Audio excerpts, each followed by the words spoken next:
Sharaf Hey, what's going on? with the full mustache beard. Beard, yeah. Good to see I, you, man. yeah, you too. Are you out in New York? I'm actually in the Bay Area right now visiting my folks. Oh, So, cool. yeah, Well, thanks for tuning in on a session about ADUs during your yeah, sounds like vacation time, but very appropriate too, because this will probably be more Bay Area focus. So that yeah. Actually, my we're building an ADU in my parents' house, so I figured this was oh, a good session to be joining. ooh, okay. You can compare your process to the cottage one. Yeah, See please how. do. Cool. So we'll give it a couple more minutes here. I like to get started maybe 5 minutes after if anyone needs to grab a drink or anything.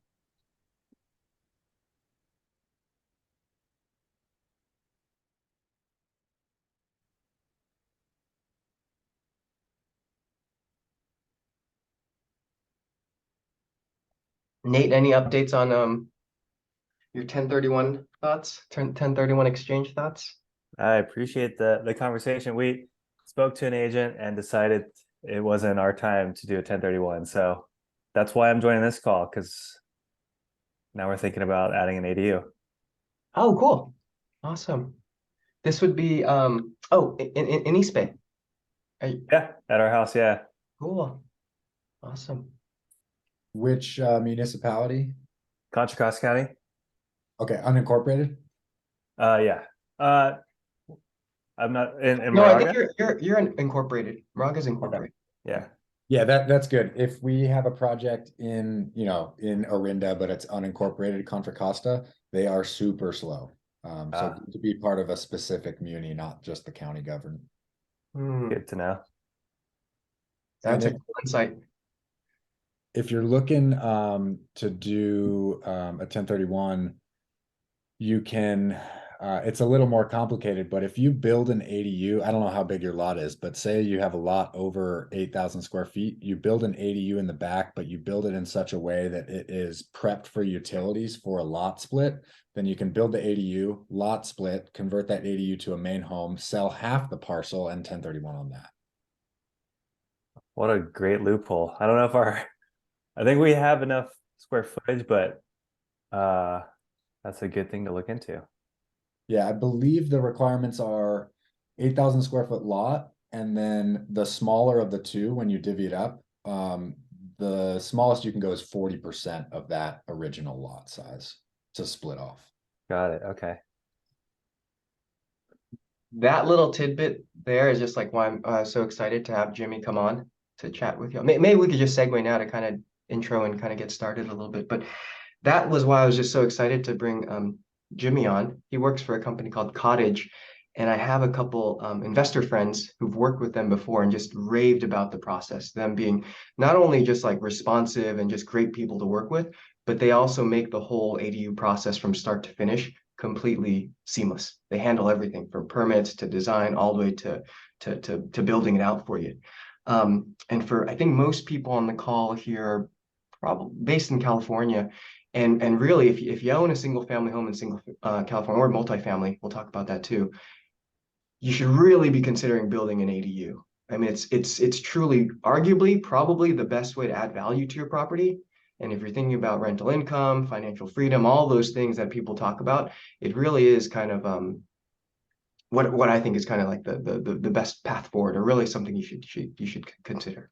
And Jimmie, just as a little bit of intro, this group is a mix of friends from college, friends that took my real estate investing course last year, and some new folks as well. But most of these folks have an interest in real estate investing, and I just thought it'd be a great group to bring together. We're going to keep it pretty casual. Jimmie has a presentation that he's going to go through, but if any of you have questions, feel free to type them in or just unmute and ask. And we'll try to keep it to about an hour. So we'll end at about 6:30. Without further ado, go ahead, Jimmie. All righty. Welcome everybody. Cliff, I appreciate you bringing me in. So I'd like this to be as interactive and as interruptive as people would like it to be. I can pause, we can loop back to any slides I have.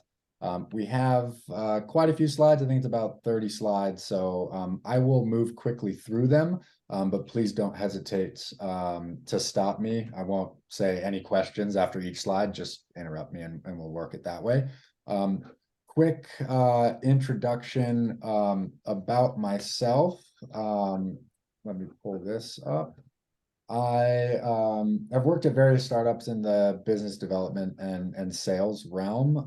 I took a break after working at WeWork to go swing a hammer. So it was kind of my trade school, worked for a general contractor up here in Marin, learned the ins and outs of construction, various trades, and then came across Cottage 2 years ago and came on as their first individual contributor salesperson. And I was selling at a time when we didn't have any projects complete. We had one general contractor, so it was like, go with this guy or bust. And we really had to find various ways to not just sell the ADU, but find various ways to figure out how ADUs work. And so with all that said, 2.5 years later, it's kind of funny to think that now I can eat, sleep, and breathe ADUs. And so I'm excited to talk about it. It's very much a passion of mine. And I would say at the end of this presentation, I'm happy to grab time with folks to talk about ADUs. Whether or not you're with Cottage, I just want more housing around the Bay and around the country. So let's see. Our general email is hello@Cottage. First name at Cottage works to get directly in touch with me. My former colleague, Caleb, this is actually his backyard in Pasadena, and they recently wrapped up an ADU there. So high level, Cottage's mission, we want to make it as easy as possible to build a customized ADU for any property. And we'll talk about, what an ideal property is like. Customized does not mean high-end custom home. It can, but basically it's not choosing from a cookie cutter playbook or selection of 4 floor plans that have to fit in my yard. Prefab companies like Cover and Villa and Abodu, they are great. They are also revolutionizing how ADUs are being built and getting them in the hands of people. There are just different use cases for different scenarios. And when it comes to how we've decided to build ADUs, stick-built on site, there is no site or type of ADU that we can't deliver on. So like I said, we build them on site, ground up. This is traditional construction methods, framed, often called stick-built, and a perceived advantage from a homeowner is that I am going to invest dollars in my property in something that was built exactly the same way that my main home was. So there's that continuity, and there's this trust in tried and true construction methods.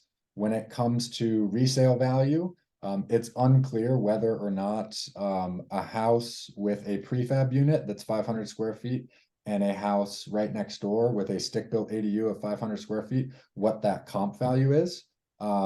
If you ask me, knowing how things are built and knowing how prefab structures are built, I will place a premium on something that's stick-built. All right, so we want this to be educational. Ideally, everybody can come away with a few nuggets so that when you're talking to friends, when you're talking to, if you're a broker, when you're talking to clients, or if you're an investor and assessing properties of your own, that you will be able to identify properties that have ADU potential and at least be armed with enough to be dangerous to start an ADU in the feasibility phase. So quick agenda, we want to go through some ADU basics, what it is, why California is an ADU haven, and what can be built. We'll then pivot to how do we identify ADU potential? What should I look for in a property? What can people use an ADU for? And what is the cost and value of an ADU? And my role now, I've transitioned from running our homeowner consultant or sales team, which focuses on cottage to homeowners on single family residential. I'm now focusing on partnerships with multifamily investors, brokers, and developers. There are a number of advantages if you have the capital to invest in a multifamily to add ADUs to that. So we'll close off with that. So ADUs, accessory dwelling units, often called backyard homes, granny flats, second dwellings.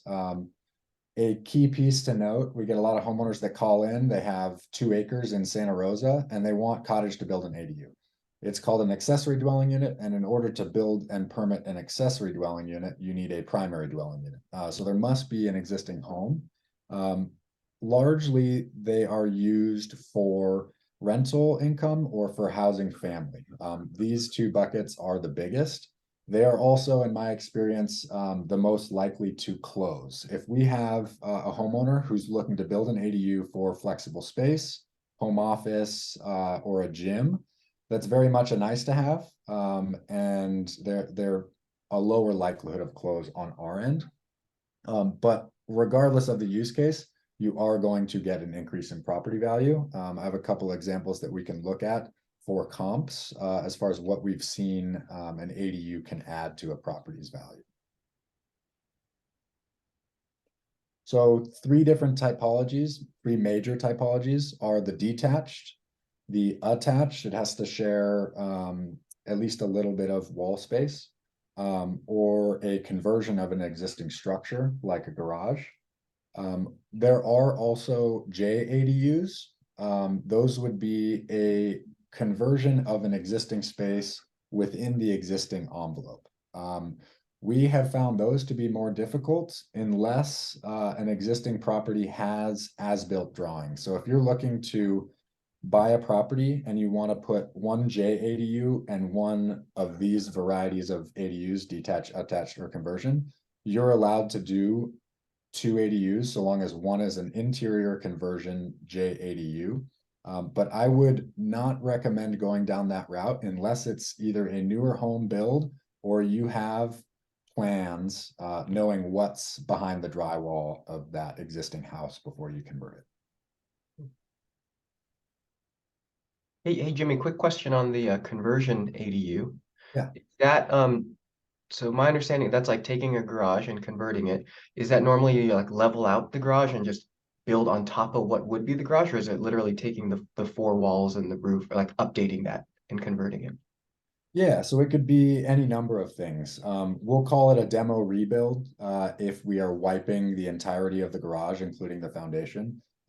There are times where maybe the framing is not up to code and we can go one of 2 routes. We can beef it up, sister some joists, add in some more structural members, and keep the foundation.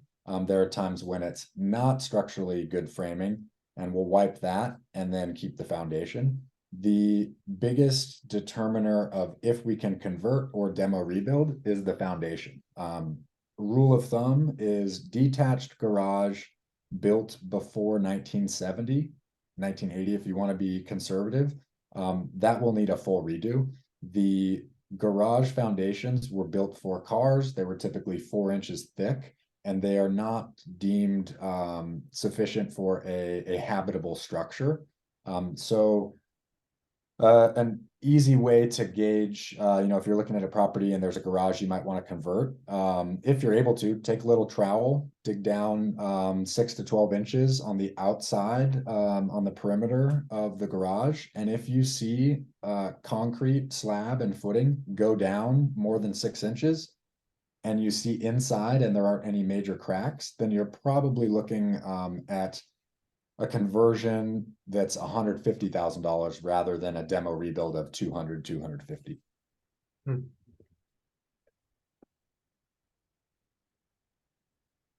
Okay, so the big change in California happened in 2019. They passed a law that went into effect for 2020.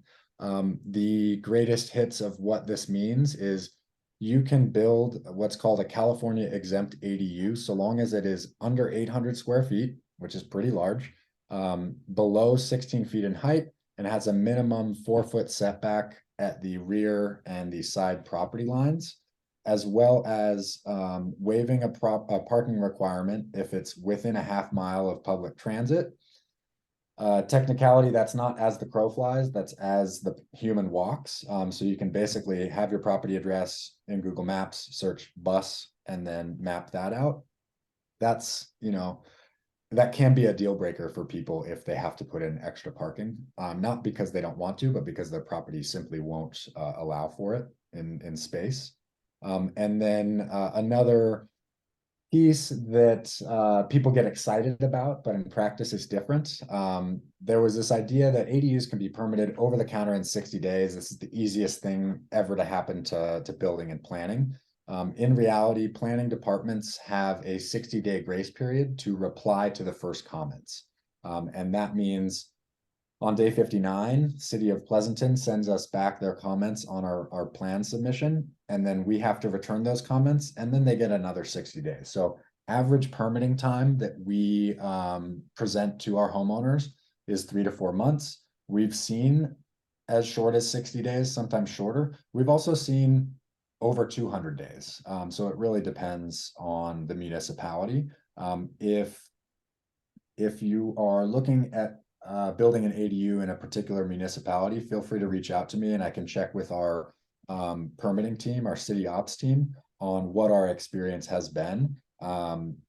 Just like inspectors, it kind of depends on who you get over the planning counter or the building counter. And so this 800 square foot number and the 16-foot height requirement and the 4-foot setback, those are really the only constraints to build an ADU. That being said, a municipality can have more liberal constraints, and they can allow 1,000 or 1,200. I've yet to see anything over 1,200. And most cities allow 2 detached units and 1 conversion on multifamily lots.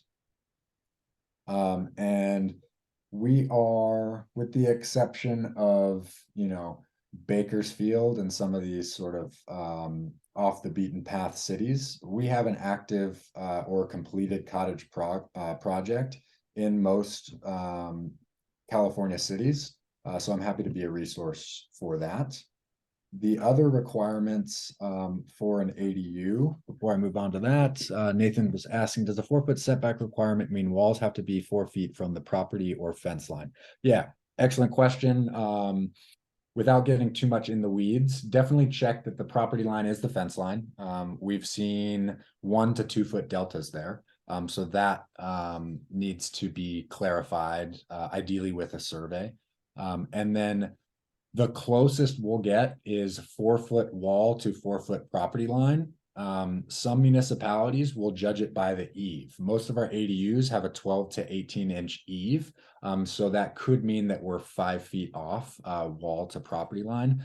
Conservatively, most builders want to be about 5 feet just for a little bit of wiggle room. And then the other thing to consider is, because you're working with small spaces, not all municipalities allow for your mechanicals to be in that 4-foot setback. So the trade-off is, if I want to put my mechanicals, and that is water heater and like a mini split condenser, if I want to save yard space, jam the ADU to 4 foot in the corner, then I'm likely going to have my my utilities, that water heater, those mechanical utilities, in plain sight from the yard. So it's a bit of a trade-off there. And Jimmy, just to clarify, like this is kind of why since 2020, I think ADUs have just been booming in California. It's my understanding is, if your property checks these boxes, in other words, there's a setback requirement, you have space to build 800 square foot ADU, it's like pretty much anywhere in California you can build an ADU on your property. Is that the general gist of it? Correct. Yeah, there are edge cases, like if I'm in the Oakland Hills and I'm sitting directly on a fault line, then there are caveats like that. Very rarely have we I can't even think of a project that we've had to disqualify that met these requirements. Oftentimes the limiting factor is like, hey, I'm in a landslide zone on a 20% grade and the foundation is going to cost 100 grand. It doesn't make sense to build even a small ADU.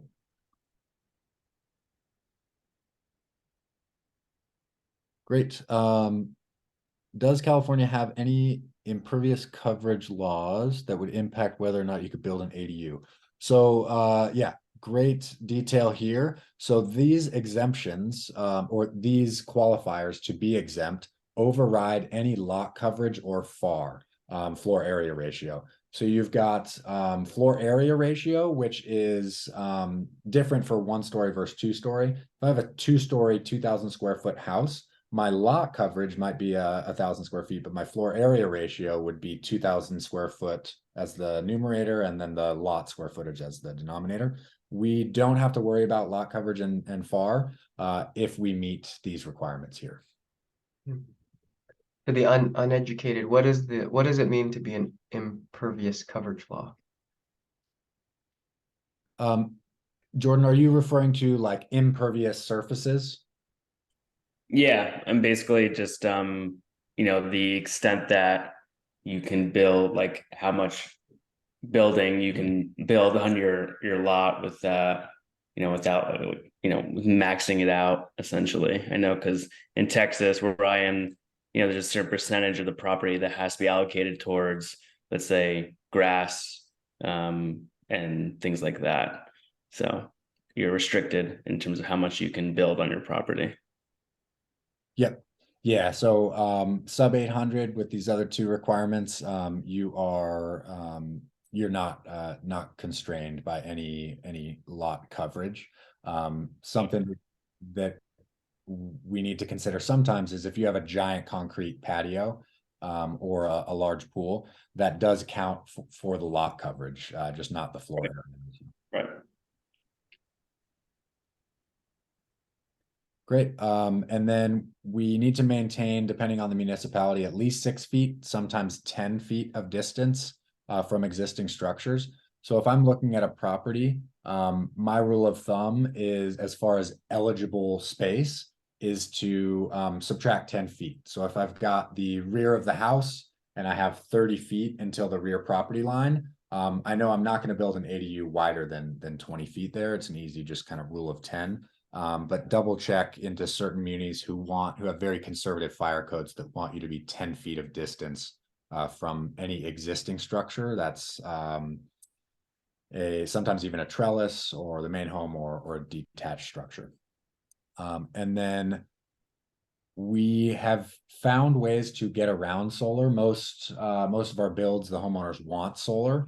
I can send over a handy solar guide for that. The smaller the ADU, the more likely you are to be exempt from solar. California does require a Title 24 energy assessment. And so if we are building a very efficient ADU, then we can sort of offset the solar requirement there.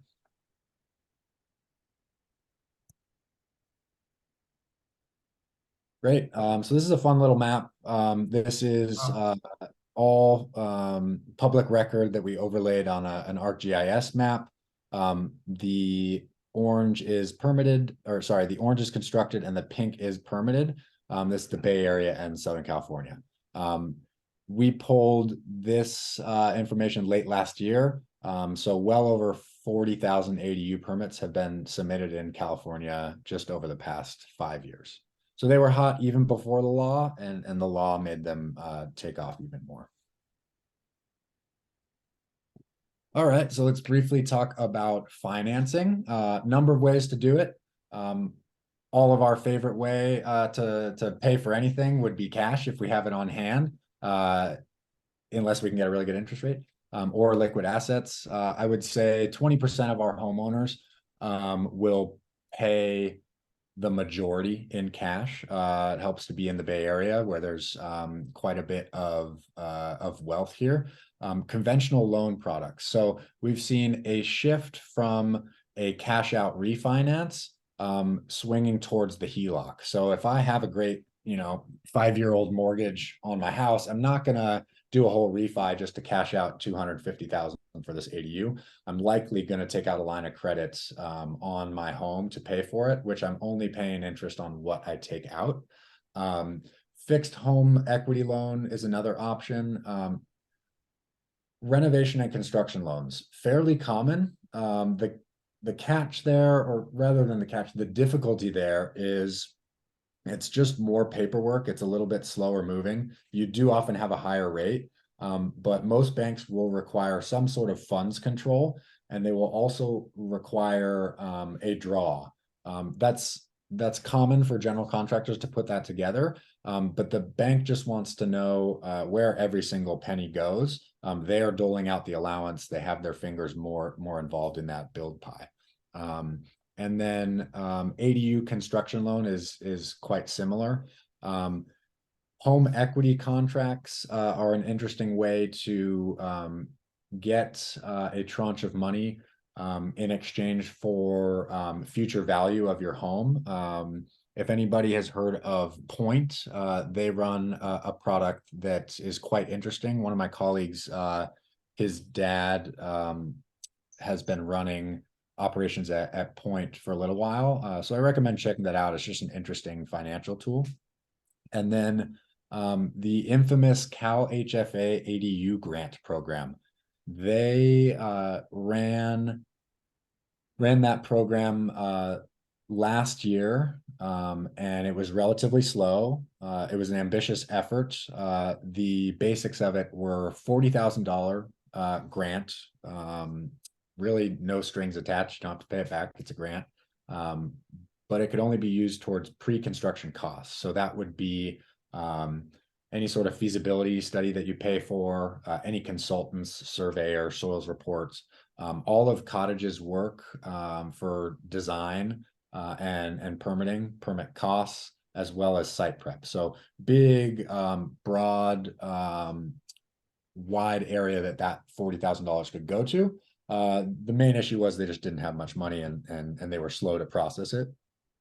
Just earlier this year, they released another tranche of money, and that has already dried up. So I put a big asterisk there.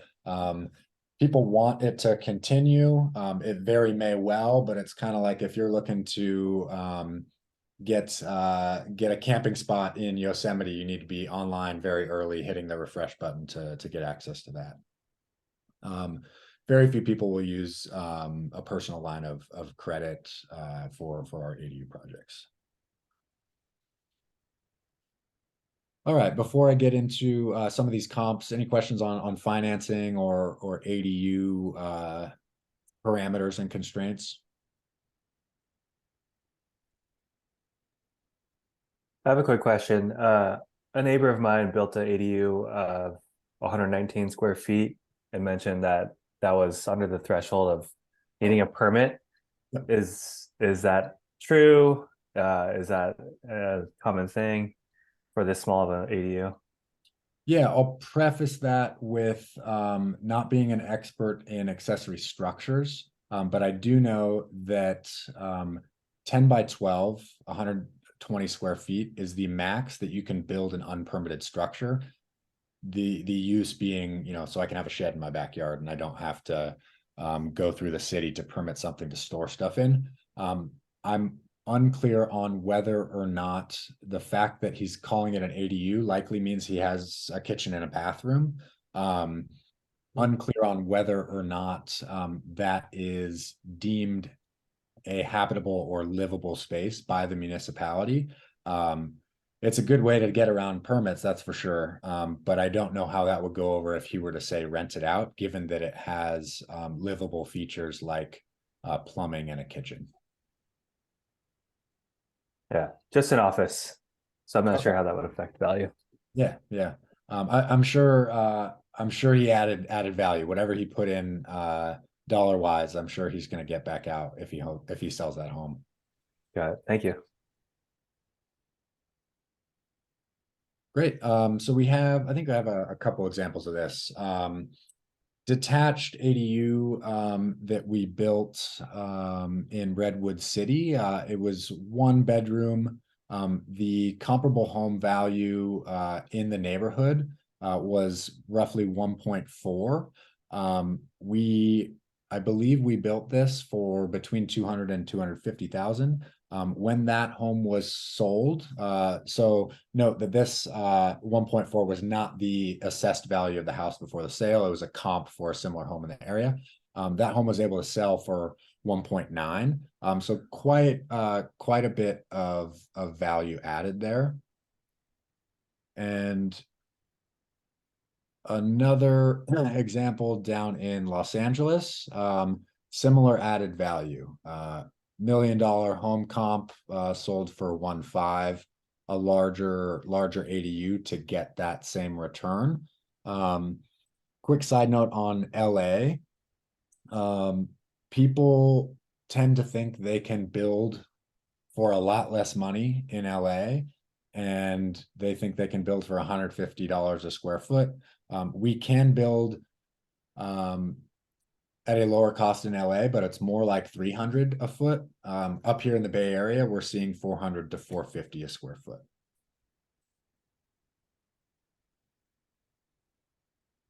Alrighty, so I believe, yeah, we got a little bit of a game here. It doesn't need to be interactive, but if anybody wants to use the handy dandy annotating pen, feel free to draw a little mark of where they think the ADU might have gone.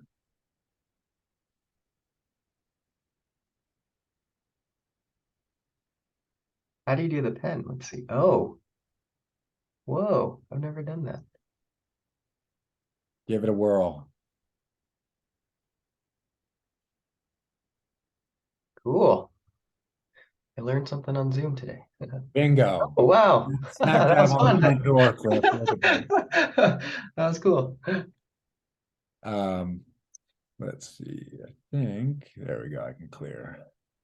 Great. So this homeowner decided to build an ADU for a rear office. If you'll notice, let me go back one. Pretty tough property conditions. It's a sloping lot, downward sloping lot. And they actually came to us after they were not able to find a way to drop in a prefab unit. And one of the things they did want to do was not just build it there on a bit of a slope, but also kind of have it blend in and look like it was there for the past 30 years. So that was a fun project in Hillsborough. And yeah, already sort of covered this. Match the existing home. Wanted it to be a lasting value addition to the property. And if you can see from this first photo, it's a great garden, but it's not really very usable backyard space. So they added a pretty good size 500 square foot, 1-bedroom ADU, some photos of the finished product. And this is a great example of what a 500 square foot 1-bedroom would be. Most of our 1-bedrooms are sort of 400 to 500 square feet there. So this was actually our first ADU down in Palo Alto.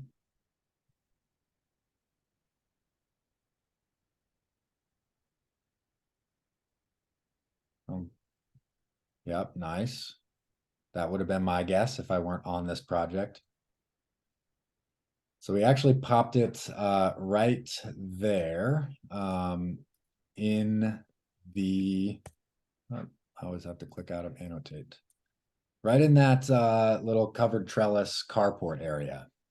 Pretty small space, but one of our more impressive projects as far as continuity is concerned. So really cool to see that value add right there. Pretty darn small, 227 square feet. After this call, if you guys want to measure your bedroom, you can probably just double that, and that's the size of this ADU. But the ceilings are massive. They're 17 or so feet. And so really good studio space, fully functional kitchen. And they are now renting it. This is down in Palo Alto. They're now renting it to a Stanford graduate student for $2,600 a month. So pretty good clip of rental income for this one right here. So we got another one, and I think in the interest of time, this is probably pretty easy. It's gonna go on the concrete. This one right here, large duplex. I was talking with Cliff before the call, and we have another investor in Oakland that was able to use a very similar floor plan. The duplex option is typically only available when you have a multifamily zoned property.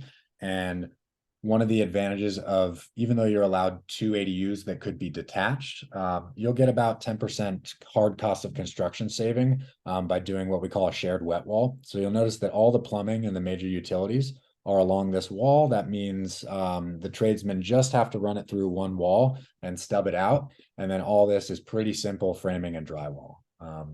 So really nice way to add 2 units is this duplex approach right here. And I believe it was just a 2-unit duplex. And so by making this investment, they doubled the number of doors on their property. All right, so a few items that may be kind of no-brainers, but helpful to keep in mind when you're looking to identify an ADU. The flatter the yard, the better. We can build on slopes, but even with a slight slope, your foundation might be a little more expensive, and you're going to introduce requirements such as a civil engineer or a drainage plan. So the flatter the better. Heritage trees, redwoods and oaks are 2 of my favorite trees as a California native, but they are showstoppers often when it comes to ADUs. Access from the street, minimum 4 feet will allow us to get in a mini excavator. We do have ADU projects where we've had to hand dig a foundation. It's not the end of the world, but it may cost a few more $1,000s. And then what goes with the 3 above, all of those contribute to a more straightforward foundation process and site prep. If we have big trees nearby, we're doing tree protection plans and working around roots. If it's sloped, it's more expensive, all of that. And then always nice to be close to public transit so you don't have to add another parking space. So here just a few snapshots, a number of these properties, as you can see. A lot of them are flat, but varying as far as like what exists there already. So I would say I recommend if it's a flat lot, trying to put on a set of glasses that imagines it's all just dirt. Any of these items can be prepped, you know, small trees, gardens, little sheds, all of that, that can be cleared out in exchange for an ADU. I wanted to throw in this example to sort of show what is still possible on a steep lot. This had a 15 to 20% grade, if not greater. It's a property in Los Altos Hills. This is a $900,000, 1,200 square foot 2-bed or 3-bed 2-bath ADU. So it's a small home. And we needed extensive consultant work. This is about, I believe, a 10-foot stem wall of a foundation. So, you know, if you're looking for a good project, try to keep the grade under 5%, but definitely under 10%. That's remarkable, Jim. And all of that is just kind of all maybe not in-house, but like when someone hires Cottage, you all can help with that type of project from A to Z, from beginning. Yeah, exactly. And this is all work that we do for the clients before we submit for permitting. So we want to make sure that they have renderings for the project. They know what it looks like, both on the you know, schematic level and also on the elevation level, so they can get an idea of dimensions.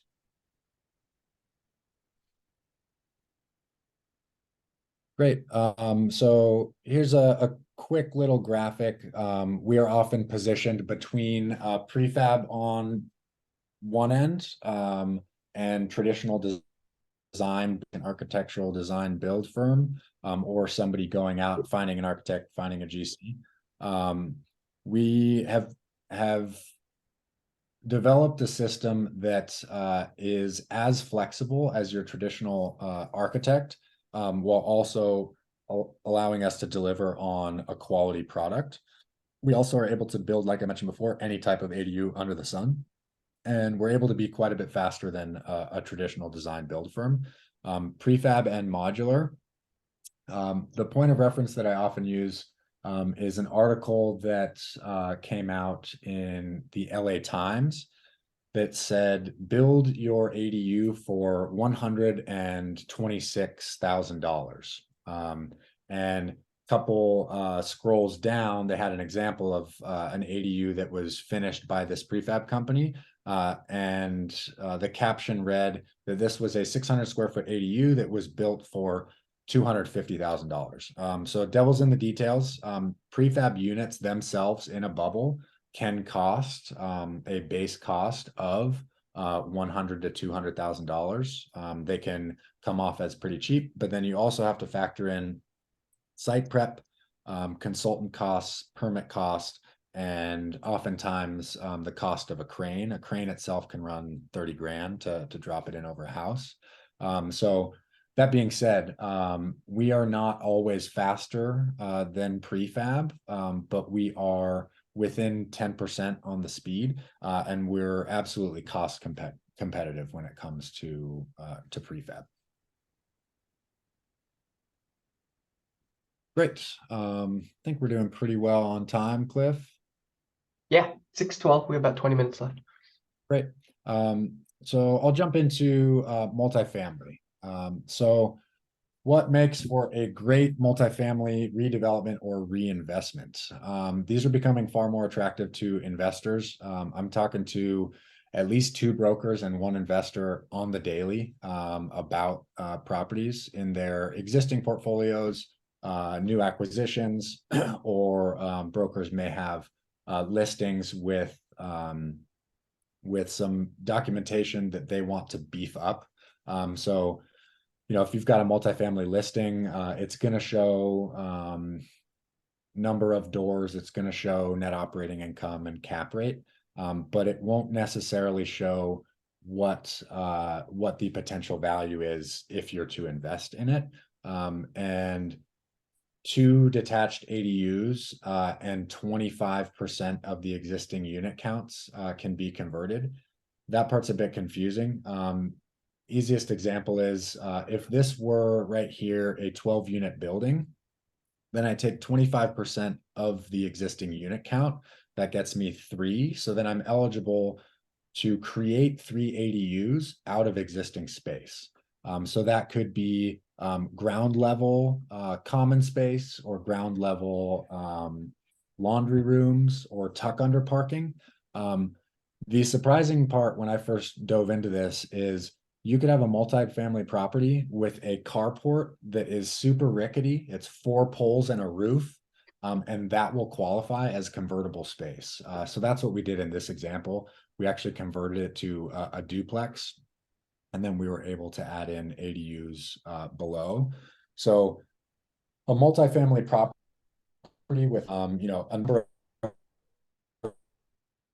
a duplex can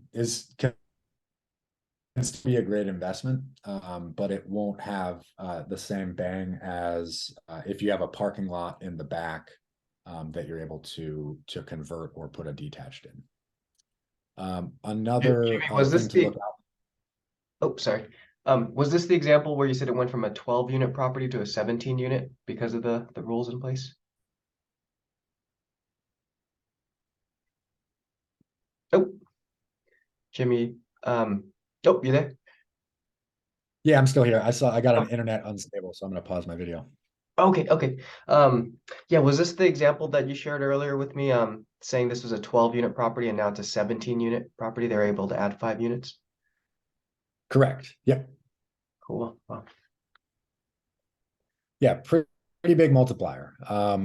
I put this here as sort of a baseline number. I would actually say, because even if you had a 2-unit multifamily, you can still convert at least 1 garage. But to be safe, you want to have at least 4 units. And not all municipalities will allow you to round up. So if you have 14 units, 25% is not quite 4. So you won't necessarily be able to round up to 4. But these 12 unit and above properties are really where we've been able to move the needle in the hundreds of basis points for investors. On cap rate, that is. So here are a few examples. San Jose, 12 units. We were only able to add 4 just due to space. Nearly a 20% increase in rentable square footage, and added quite a bit to the cap rate. And even on this Anaheim example, the reason we were to more than double the unit count was it was a duplex that had covered parking. We added 2 detached units and then converted 1 parking spot. So pretty massive increase in rentable square footage. This right here, the 3 main strategies for a lot of investors with multifamily is I'm either going to rehab this thing, put some money into it. I may upzone or redevelop, or I can do something that's kind of in the middle. It's converting or rehabbing existing spaces, and then redeveloping existing land for quite a bit, for much lower cost and much quicker timeline, still able to increase the density. And we found that it's just a lower risk move. This is an example of sort of how tight you can squeeze things. This was a carport back here, and then we were able to add a duplex right in the middle there.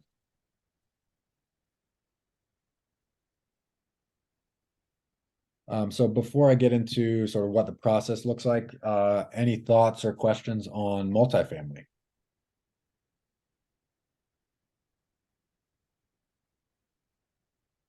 That's super cool for me to see the rendering. Tight is a good word. I was like, wow, that's what I was thinking in my head. I was like, that's pretty tight Oh, to yeah. squeeze all that in. But Yeah. Great. So this is a basic rundown of the 4 steps in our process. If anybody asks me what Cottage does, it's FD, P, and C. We do the feasibility, design, permitting, and construction. We want to handle all 4 of those major stages. Feasibility is the quickest. We can turn around a proposal if we meet with a homeowner or an investor and check out their property. We can turn around an initial proposal in a matter of a couple days.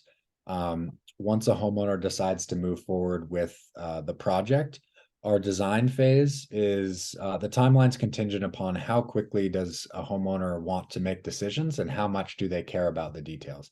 Investors can get through our design phase in 4 to 6 weeks.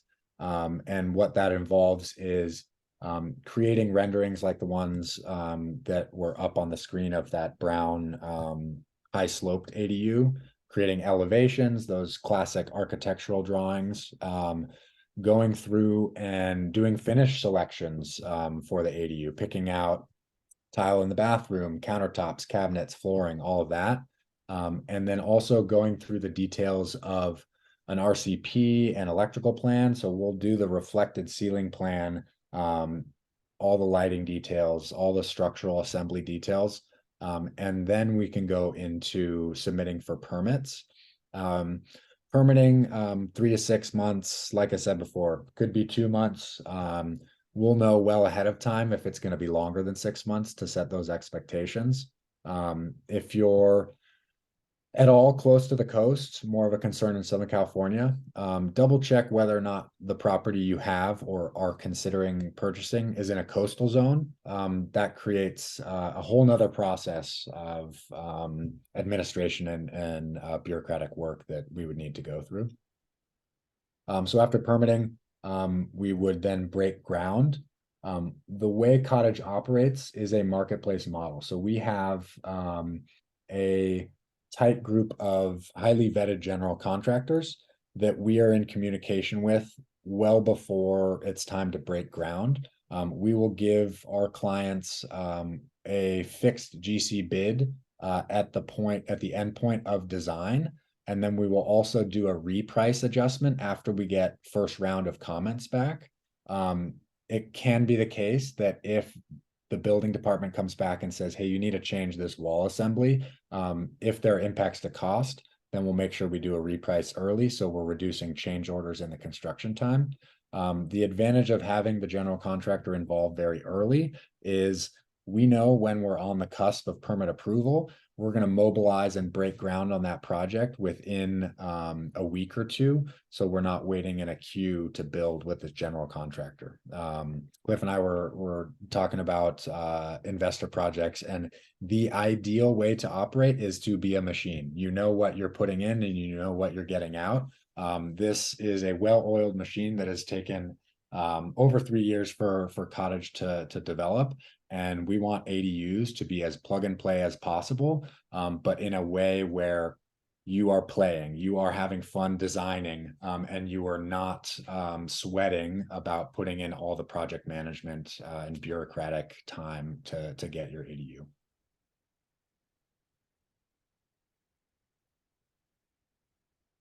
Any questions on this process?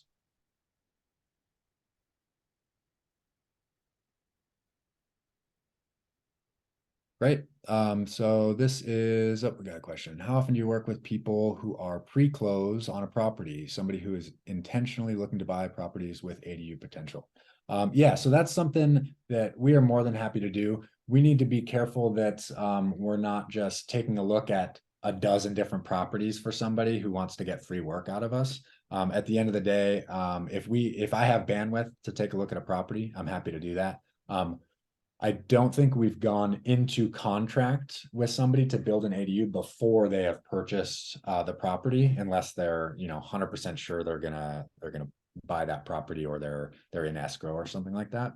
But to some degree, we do want to operate in a consultative manner. If you are looking at 3 different homes in Oakland, and you want us to sort of help you identify which one is going to give you a knockout investment, then we're happy to help out with that.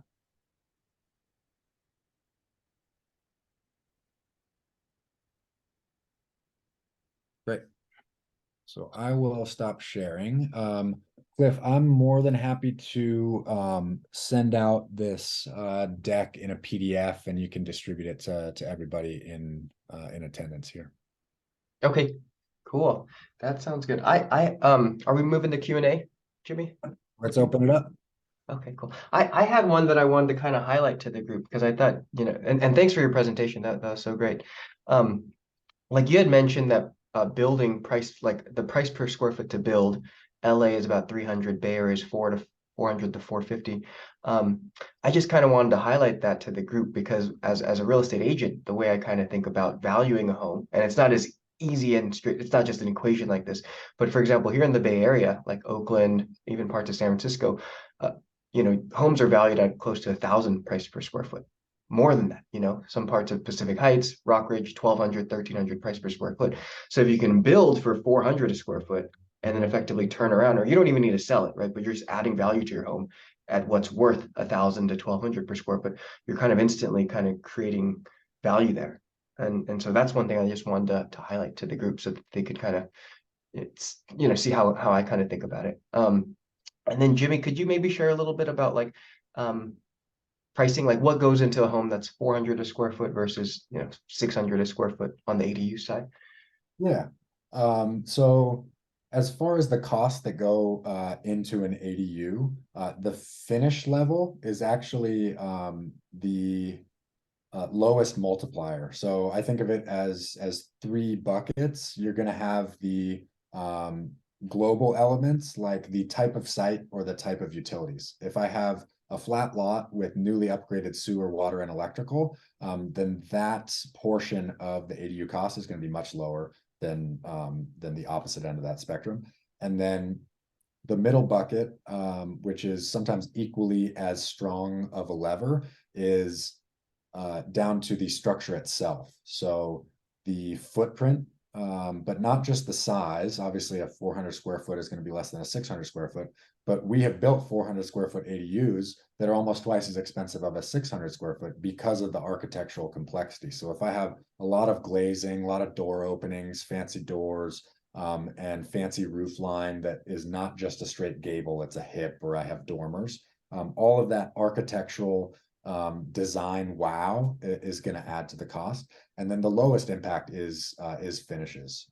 So you can get away with a really nicely finished ADU that has quartz countertops, engineered hardwood or luxury vinyl plank, and it looks better than rental grade. You can still accomplish all of that and keep your cost at 400 a square foot, so long as you have a standard site and you're not trying to make it look like a Frank Lloyd Wright building, super fancy. Gotcha. Does that 450 in the Bay Area per square foot, does that include permitting and the hiring compass and all in, or is that just the structure itself? Yeah, that's structure cost itself. You are looking at so another 3 buckets way to think of it. You've got the 3 buckets in the hard cost, but for the whole project, you've got 3 buckets, which are hard cost, soft cost, and then permit fees, which is technically a soft cost. The hard costs, 400, 450 a square foot. The permit fees typically range in the $10,000 to $15,000 range for most municipalities. And then the soft costs, which would be hiring cottage and then all the consultants, typically ranges between 30 and 40,000. So most of the time, we're going to be about 15% of the cost of the overall project, which is a little lower than industry standard. If you're building a large multifamily project, soft costs could be in a traditional development model could be 20 to 30%. If I'm doing that math correct, so even with those costs, it maybe is like 550 a square foot or something all in, but still well below the cost of, like, if you're trying to buy a home, like you're paying 1,000 per square foot for the finished product. But if you're trying to build it yourself, much lower. Definitely. And you know, if you've got the space, it really makes sense to go as big as possible, not to eat up your whole backyard if you don't want that tight vibe. But when it comes to renting a 400 square foot versus a 300 square foot 1 bedroom, you have all of these costs that are necessary to build any size ADU, like your utility run and your site prep. So getting that extra 100 square feet, major economies of scale, because you're already doing all this structural global stuff just to get 300 square feet.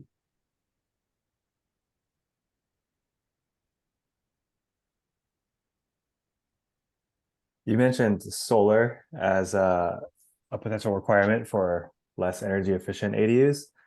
Would existing home solar cover anything related to the ADU, or is that solar specific for the ADU? Yeah, I like how you think. Most of the time, we have been able to make a case where the kilowatt hours of an existing home's array can at least offset the requirement. And a lot of times people may not want to put more solar on the ADU, so they'll just beef up and add to the existing array. Got it. There are also things like shade exemptions. So size is one thing. If it's small enough, oftentimes you don't need solar. But if you're in a very wooded area, then you can have essentially a variance because you're not getting enough sun on the roof for it to be worth it anyways. Jimmie, I love as you answer these questions, because it sounds like such a simple question that someone tees up, but you realize how complicated it is. But also, it's nice to just know how, like, hear how much knowledge you have about all these subjects, like shade array, all these like things. It's like so nuanced, so many, so detailed. Yeah, I mean, there are just so many elements that go into an ADU, and you know, I don't know too much about cars, but like if I'm trying to fix a car, there are hundreds of elements that go into making a car function. There are thousands of elements that go into a building structure. And that what that brings to mind is you know, a value prop of our general contractors is they stick to ADUs. If you're going to hire a general contractor who's a great general contractor, but he or she builds homes only, it's a different beast dealing with ADUs and the types of requirements for utility connections or slightly different building code requirements. So whether you go with cottage or not, I would never build an ADU with a general contractor that hasn't built at least 1 or 2 ADUs before.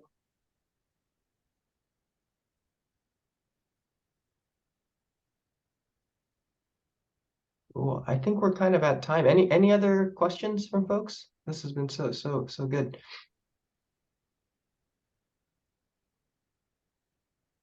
Awesome. Yeah, appreciate you guys taking the time to listen to me talk about these ADUs. There's a lot of fun in them, and I hope that if you guys have any properties that might have ADU potential, that you can make something happen and make a little bit of money off it.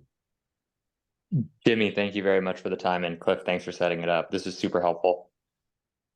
Thanks for joining, Masaki. All right, cool. Yeah, I will send out the slide deck, send out Jimmie's contact info. Hope you all found this informative, and thanks for tuning in. I know people are probably anxious because in 30 minutes there's tip-off for the Warriors. I know. I missed part of my Lakers game actually right now, so I need to check the score. So but hope you all have a good night. And thanks for tuning in. Thanks again, Jimmie. Appreciate your Thanks, time. Cliff. Appreciate it, man. Thanks, Jimmy. Thanks, Cliff. Yeah, thank you, Jimmy. Thanks, guys. Bye.